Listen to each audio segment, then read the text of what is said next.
na balantinho sur le message pour la régie M officiel TV babiche les kaka moko message pour la partout dans le monde bana poto bana kin information na ya sa bosso na bino na sanga mokote na sina invité na ko ko découvrir siko yemuka se présenter babiche les kaka moko vous s'abonner vous ça va jamais dessus babiche na mbui asa na kaka pour na bino na sona invité na nga yemuka se présenter babi asa ayaka makasi.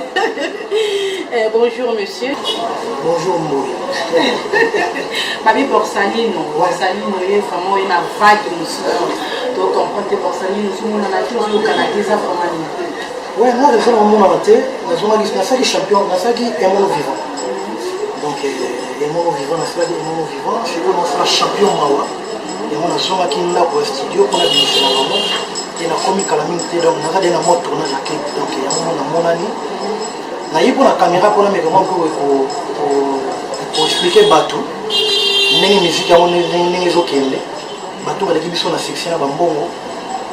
tomeka bonke kosola na bango quoi. Ok, merci Borsalino, vraiment mais comment cause on a manqué parce qu'il y a des gens au bailli trop Borsalino à Outawa mais ça va tout sous fait au monde que non avancer ma vie internet aussi car il va dire Borsalino azana ya Outawa puis tout mais comment cause on a l'image que Borsalino à Outawa puis mais comment expliquer bana poto ba tola kolando partout dans le monde. Borsalino fils du pays Congo mbo na biso Congo na bota na mama yemo na vani na ngiri komi na ba faire Ebola le padre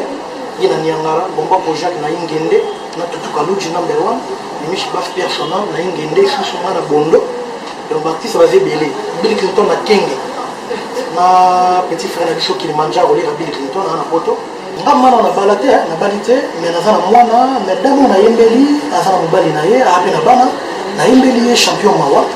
yanze mo kitoko na ndaki mo parce que nemba liboso nzembo na bondelo mingi abonoko yoka olinga kufa bongo ya kolela na matanga makoya te oloki te na kolamuka obato bayebake yo nde moto bolinga ebebe bongo komeka kotia lobakolo te oloki te na kolamuka na ngai wana soko emono viva tanga yoki amabi mambalo fayembela On a fait rigoler. ali mambalo fayembela mana yise na champion la voix ya nani l'héritière. Ma Michel beaucoup na biso ata fali mais biso tout tozo na kati siko biso tout tozo na kati siko ya Papitex le kambo na yo na ibaka ten na balaka la kondini porte na ibisayo okomisala papier mo beso kina moni onzo to na ni ka vetibile lo na pokanga motema na ibisayo motema mo poni yo bebe motema mo ponaki osko kuto la gato bives la Gibson l'héritier bafali kufa bafere kola babumpela bafale babosalino Papitex yango nde skolika donc famille ya Papitex yango wana ye nde mon idole alors toza na studio naosala champion mawa ezoya nayebi ezala bien mingi kolega esu makasi je sais pas comment on fait la single na producteur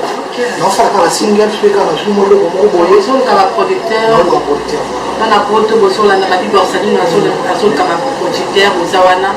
comment ça aux besoin soutenir et numéro na e pour passer na chaîne biso ya RMJM officiel TV babi que nous soutenir kaka et ça la bien Borsalino azoli la bino bana poto azoli la te mais azosenga que non na azolela babi Borsalino azolela pour la bino ba producteur mais quand on se parce que ba producteur poto beaucoup vraiment en tout cas moi mali moi ba réserve to nous quand on funga muté parce que ba mission so bazana kaka to na bino Borsalino na nina tuna ko ipona musique qui a fait pour la réseau pour la poto vraiment yozo ba ni pour en tout cas faire rigola c'est la comédie ça na bien